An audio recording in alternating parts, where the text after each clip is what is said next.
Well, I'm a corporate real estate expert. I spent a lot of time on the corporate staff of a very fast-growing consulting firm and have learned a lot about optimizing companies' operational arena costs and minimizing the SG&A costs so you can maximize that EBITDA. My primary field is facilities and real estate, but I came out of a military background that had me get experiences in many other areas. Things such as shipyards and R&D facilities, education, been kind of all over the place. So there's a generalist ilk to me, but if you truly look at my specialty, it's real estate and facilities and engineering. So I became interested in the private equity community. Actually, first, many years ago, I had somebody suggest to me this is someplace that I might do well, and I didn't take the advice at the time. I was very busy with my previous employer. About 6 months ago, as I began to revisit the idea, it dawned on me that this is a great place for me to be able to apply my experience over the years. It's a place where that extensive experience is valued. They need somebody to move quickly in a short window of time and move decisively, and all too often that foundation comes from experience.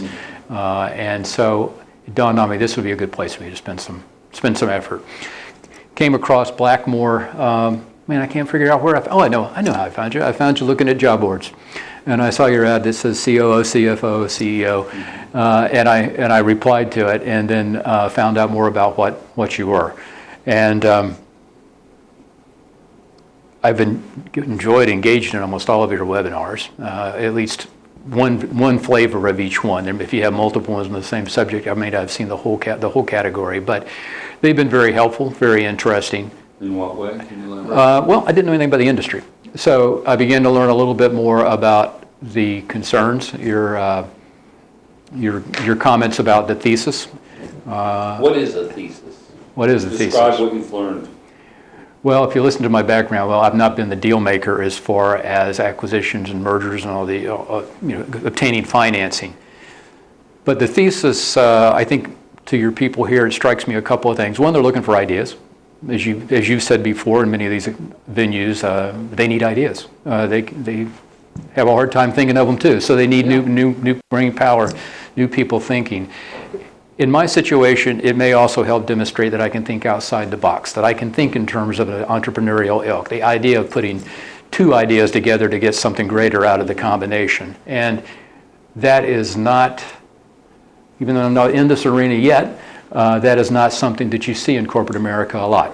There are too many people focused on what's on their immediate desktop or on their very short-term horizon. So thinking outside the box, how to uniquely improve something or to change, I think it can be demonstrated by preparation of the thesis. The conference has been interesting. A lot of the material in the panels were similar to what I saw online, but it was fun to be able to ask a couple of questions. There were different spins and different ilks to it. There's a different selection of people. It was interesting to hear Who's on the panels? Who's on private equity firms and the people that are making the decisions about the deals and evaluating the deals and looking for people that have them or people that might help them execute on those deals to improve that value. The myths as you talk about on private equity of being hard and cold and many of the things we think about as far as taking a company and stripping it apart and putting it back together is not borne out by the conversations today. That would be foolish to maybe have bought it in the first place if that was the only way you're going to turn it around, and it's likely take more than the 5-year window they're all looking at. So that was interesting for me to realize these weren't really a turnaround effort as much as they were finding a viable company that had opportunity associated with it or a companion company working them together. That meeting a few of these people, I had the luxury of knowing Mike Booth before I got here, and it was interesting to talk to him casually here today. We were able to discuss some things because we already covered the basic ground on a different level. I've spent a good deal of my time talking about my deal thesis and then talking about that there's more to me than what you see on a resume. It's trying to emphasize that there is some generalist in there too. So there may be some arenas such as manufacturing that I can help in things like the logistics or the supply chain or heck, just operating a factory floor. I mean, I'm not experienced in assembly line stuff, but there are a lot of people out there that need to have the direction, the guidance of an executive that can understand it quickly. So the value, how did you justify, paying money? What would you tell me about what makes it worth to invest in going to these type of conferences, and what Blackmore connects and how they prepared you?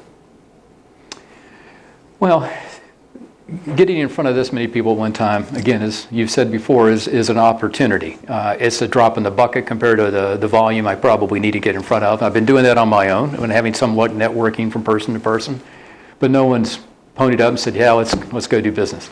It's going to be a process, but to get in front of these people, have them meet you face to face, something other than a voice on the phone, I think is important.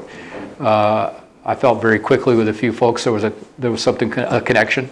I offered up services. I said, if you need someone to evaluate it, give me a call. I'll be glad to. One of the gentlemen said, it says real estate on your description of your company. He said, yeah, but we just kind of bought a strip shopping, managed a bunch of them. Should talk, and I said, if you have a deal and you want someone to put another set of eyes on it, give me a call. Glad to. And I think those kind of opportunities you're not going to get easily on the phone, or if you do, the credibility is going to be, yeah, I got something else to do. So I've enjoyed the opportunity to meet people directly. I've also been impressed with a couple of companies that had some really strong feelings about the kind of people they want to do business with. And that's hard to get over the phone or from a resume. So I think it's important to do that.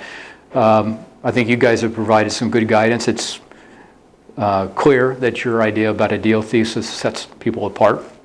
That is eminently clear. And I think that's a strong lesson to learn coming into this.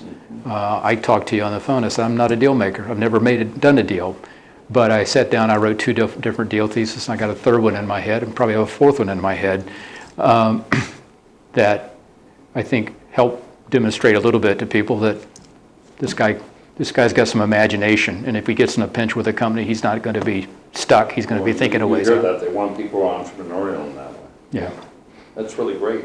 Well, Charles, thanks so much for this. You gave us some good